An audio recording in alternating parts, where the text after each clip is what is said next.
야고보서 1장 13절의 말씀을 우리 함께 읽겠습니다.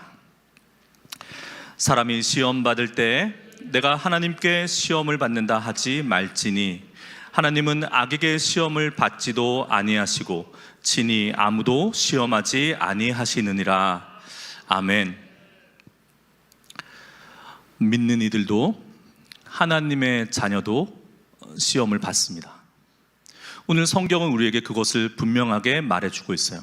그런데 그 시험이, 우리가 시험 받을 때 그 시험이 하나님으로부터 온 것이 아니라고 믿어야 한다는 것입니다. 우리 믿는 이들은, 신실한 신앙인들은 모든 것은 하나님으로부터 오는 것이니 내가 겪는 시험 또한, 내가 겪는 시련과 고난 또한 하나님께서 주신 것이기에 인내하리라. 우리 이렇게 기도합니다. 그렇게 인내합니다. 그런데 오늘 이 시험, 시련, 고난, 인내에 대해서 말씀을 통해서 우리가 분명히 짚고 넘어가야 될 것이 있습니다. 시험 좋아하는 사람이 어디 있겠어요? 학창시절 시험 좋아했던 분 이 자리에 계실까요? 그리고 우리가 신앙생활하면서 겪게 되는 시험, 오직하면 주님께서 우리에게 너희는 이렇게 기도하라, 시험에 들게 하지 마시옵고 다만 악에서 구하옵소서, 이렇게 기도하라 가르치셨겠어요? 이 시험, 우리 어떻게 이해하고 하나님의 자녀 믿는 이들이 겪는 이 시련에 대해서 우리 어떻게 해석해야 될까요? 이 시험이란 말이 신약 성경에는 그리스 말로 페이라조라고 기록되어 있고, 구약 성경에는 몇 가지 단어가 있지만 제일 대표적인 게 바칸이라는 말인데요, 이 말에는 우리들로 하여금 헷갈리게 만드는 이유가 이 말에 있어요. 왜냐하면 이 말에는 일반적인 시험, 이렇게 뭘 평가하고 테스트한다는 그런 의미도 있고, 또 유혹한다라는 그런 의미도 있습니다. 여러분 잘 기억하시죠? 마태복음 4장에 세례를 받으신 예수님께서 성령에 이끌려 광야로 나가십니다. 40일 주야를 줄이시며 기도하시는데 그때 사탄이 와서 예수님에게 시험을 겁니다. 그때의 시험도 페일라조인데, 그때의 시험이란 말은 유혹이란 뜻이에요. 오늘 우리가 읽은 본문 야고보서 1장 13절 말씀에 사람이 시험 받을 때 이 말 또한 페일라조, 유혹받는다는 말입니다. 그래서 공동 번역 성경에서는 이렇게 옮기고 있어요. 유혹을 당할 때 아무도 하느님께서 나를 유혹하신다는 말을 해서는 안 됩니다. 하느님께서는 악의 유혹을 받으실 분도 아니시지만 악을 행하도록 사람을 유혹하실 분도 아니십니다. 여러분, 신실한 신앙인일수록 하나님께로부터 오는 것이다 믿고 인내합니다. 그런데 오늘 성경은, 야고보서는 분명히 시험은, 구체적으로 정확히 말하면 유혹은, 죄 짓도록 유혹하는 것은 하나님이 하시지 않는다는 거예요. 하나님은 친히 아무도 시험하지 아니하십니다. 믿으시면 아멘 합시다. 하나님은 친히 아무도 시험하지 아니하십니다.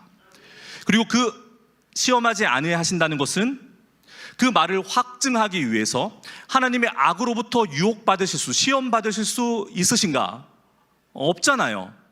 하나님의 악으로부터 시험받지 않는 것과 마찬가지로 등가치적으로 하나님은 우리를 유혹에 들어서 죄에 빠지도록 시험하지 않으신다는 뜻입니다. 그러면 우리 삶에는 분명히 시험이 있어요.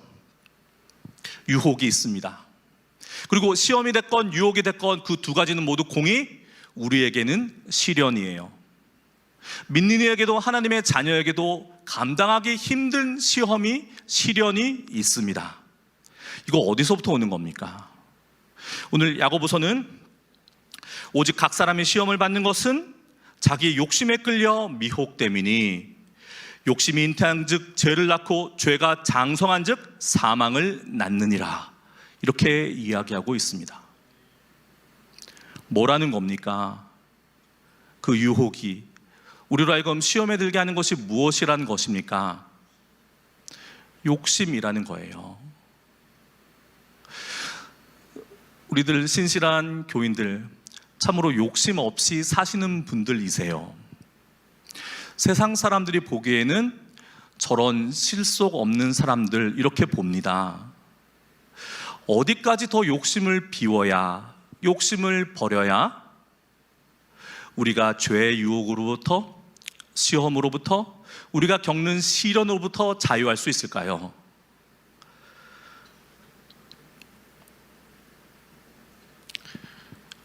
하나님은 친히 아무도 시험하지 아니하신다.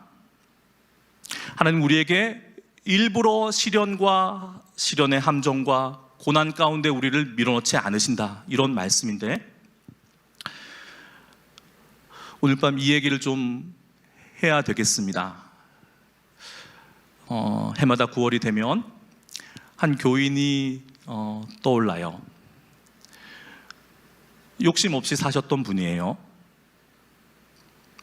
모두가 그 교인의 그 덕스러움과 사랑스러움을 흠모했어요. 근데 어느 날 이분에게 암이 찾아왔습니다. 우리 모두 함께 기도했어요. 하나님께서 고쳐주셨습니다. 끝난 줄 알았어요. 암이 재발했어요. 이게 어찌된 노릇입니까? 하나님 아무도 친히 시험하지 아니하신다고 하셨는데 이게 어떻게 된 노릇입니까? 그분이 우리가 모르는 욕심이 있었던 것일까요? 우리가 모르는 죄가 있었던 것일까요? 여러분 그런 거 아니라는 거 아시죠? 요즘 암이 너무 많아졌어요. 너무 흔합니다. 한 집 건너 한 집은 암이에요. 그런데 우리 믿는 이들이라고 해서, 크리스천이라고 해서 예외가 아닌 것 같아요. 더 걸리는 것도 아니고 덜 걸리는 것도 아니고 남들 걸릴 것 똑같이 걸립니다. 어느 날 암이 찾아왔다. 우리 이거 어떻게 해석하고 받아들여야 할까요?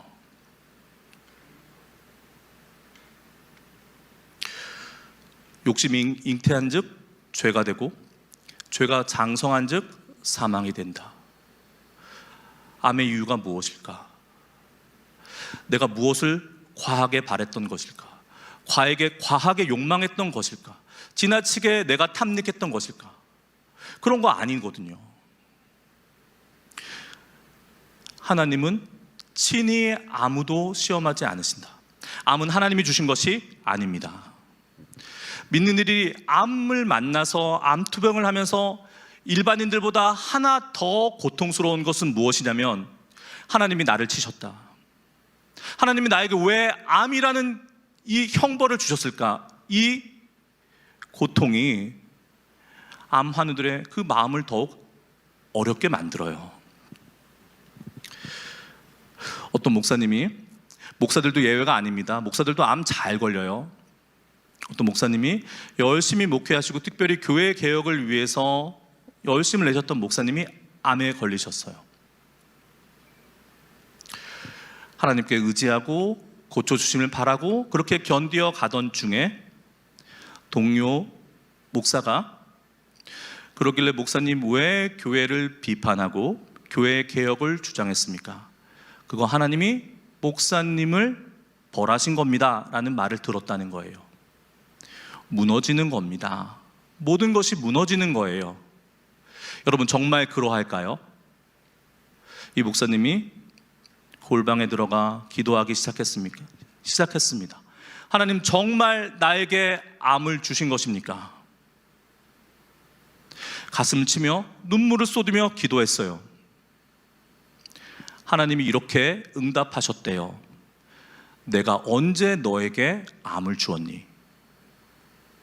여러분 암은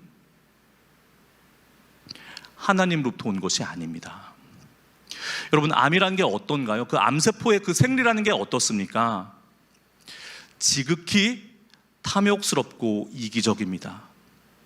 마구잡이로 분열하고 마구잡이로 혈관을 뻗어서 옆에 있는 정상세포로 가는 산소와 영양분을 지가 다 취합니다. 옆에 있는 정상적인 세포들을 암세포로 바꿔요. 욕심, 암세포는 욕심의 화신이에요. 하나님이 주신 그 우리 신체는 참으로 묘하잖아요. 신묘막측합니다. 암세포는 그 질서를 깨요. 흑암과 혼돈과 공허만이 가득한 곳에 하나님은 창조하시며 질서를 부여하셨어요. 그리고 말씀하셨습니다. 복이 있을지어다. 번성하고 충만할지어다. 그런데 어느 날 그 하나님의 충만한 창조의 세계에 욕심이 생긴, 욕심이 잉태하여 죄가 되었고 그 죄가 장성하여 사망을 가져오게 되었습니다.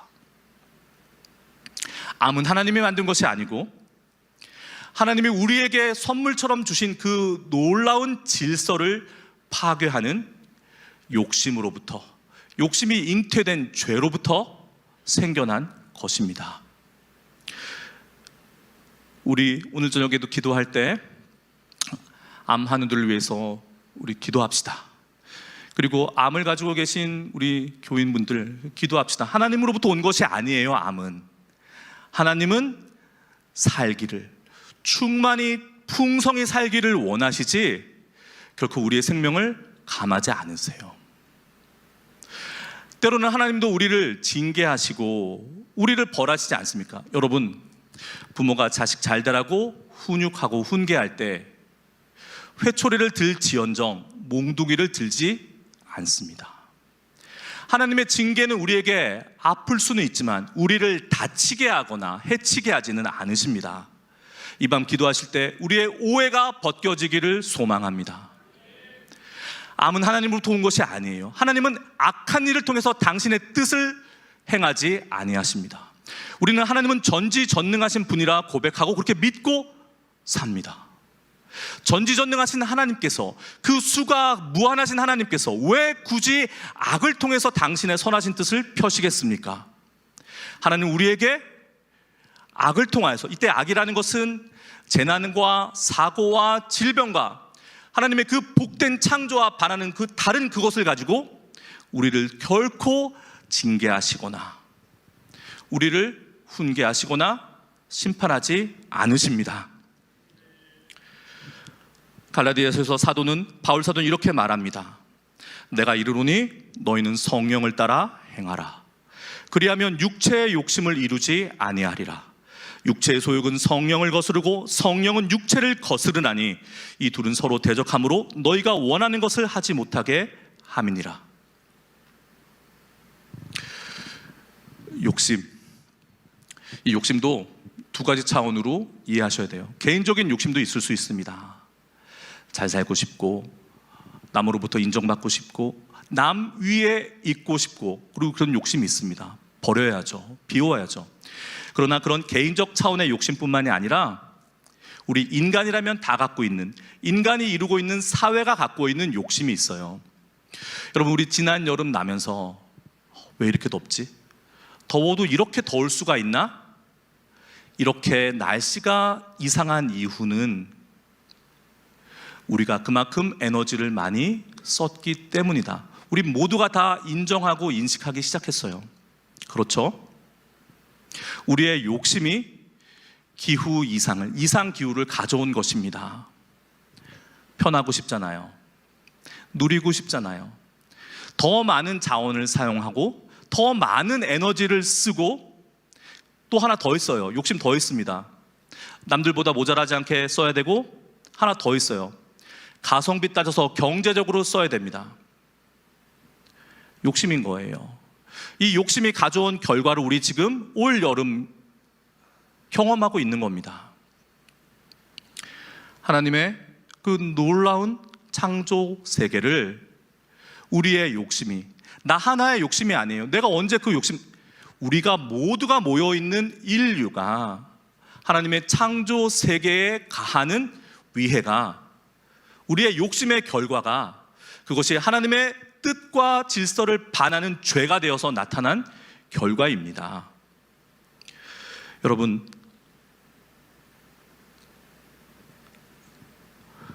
이 욕심, 욕심을 다스리는 나 개인 차원의 욕심과 우리 인간이 가지고 있는 욕심을 다스릴 수 있는 유일한 길은 방금 전 갈라디아서 말씀처럼 성령을 따르는 것입니다. 육체의 소욕, 육체의 욕심을 따르지 않고 오직 성령으로 우리를 채우고 그 성령의 인도하심에 따라, 성령의 다스리심에 따라 생각하고 말하고 행동하고 사는 것입니다. 이 둘은 성경은 분명히 이야기하고 있어요. 둘 다 안 된다는 거예요. 서로가 서로를 거스른다는 겁니다. 서로를 대적함으로 원하는 것을 하지 못하게 한다고 했습니다. 이 밤 우리 기도하실 때 우리의 내 모든 시험 주님께 맡기시기를 바랍니다. 성경은 이렇게 말하고 있습니다. 야고보서 1장 12절에 시험을 참는 자는 복이 있나니 이는 시련을 견디어낸 자가 주께서 자기를 사랑하는 자들에게 약속하신 생명의 면류관을 얻을 것이기 때문이라. 구약 성경 속에서 우리 출애굽의 역사를 통해서 한 가지 중요한 사실을 배워요. 홍해를 갈라 출애굽을 완성한 하나님께서 바로 그 당신의 백성들을 가나안 땅에 넣어주지 않으세요. 홍해를 건넌 하나님의 백성들은 광야 길을 걷습니다. 만약에 홍해를 건넌 후 바로 가나안 땅에 들어갔다면, 바로 가나안 땅에 들어가야 한다면 여러분 그것이 구원파의 교리예요. 예수 믿고 구원받으면 절대로 죄짓지 않고 절대로 뒤로 물러가지 않고 그냥 그것으로 구원은 완성된 것이라 주장하는 구원파의 핵심 교리가 그것입니다. 그러나 우리에겐 구약 성경이 있지 않습니까? 하나님께서 우리에게 왜 광야 같은 인생길을 허락하셨겠습니까? 하나님의 자녀, 믿는 이들에게 왜 시련을 허락하시겠습니까? 바울사도는 로마서 5장 3절과 4절에서 우리가 환난 중에도 즐거워하나니 이는 환난은 인내를, 인내는 연단을, 연단은 소망을 이루는 줄 알미도라. 하나님께서는 당신의 백성이, 우리가, 자녀된 우리가 더욱 훌륭해지기를, 더욱 성장하기를, 더욱 하나님께로 나아가기를, 그리스도의 장성한 분량에 이르기를 원하세요. 그러기 위해서 우리는 우리의 인생이라는 광야를 걷고 있는 것입니다. 혼자 걷는 것이 아닙니다. 성령을 주셨잖아요.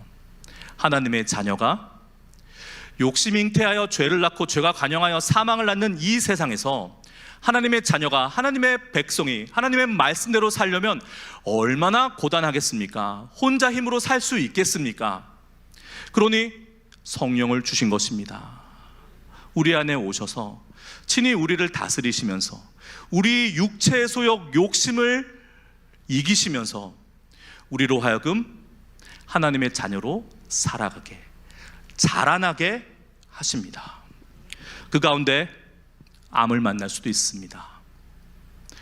암은 하나님으로부터 오는 것이 아니기에, 암은 우리들이 갖고 있는 욕심의 화신과도 같은 것이기에 하나님 고쳐주옵소서 매달릴 때 하나님 그 암 고쳐주실 줄 믿습니다. 때로는 고쳐주시지 않는다 할지라도 그 안에는 하나님의 선하신 뜻이 있는 것입니다. 여러분, 우리는, 신앙인은 내가 겪는, 내가 처한 나의 인생의 상황과 과제들을 세상 사람들이 아닌 하나님의 말씀의 관점으로 해석하고 이해하고 살아내는 사람들이에요. 그런 의미에서 오늘 우리가 기도하기 위해서 붙잡은 말씀, 야고보서 1장 13절에 사람이 시험을 받을 때 내가 하나님께 시험 받는다 하지 말지니, 믿으시기를 축복합니다.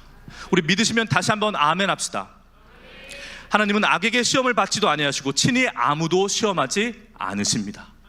하나님은 우리가 악을 이겨내기를 원하실지 그 악으로서 우리를 징계하지 않으십니다. 여러분, 얼마나 하나님을 오해하시며 얼마나 하나님을 몰아세우시겠습니까?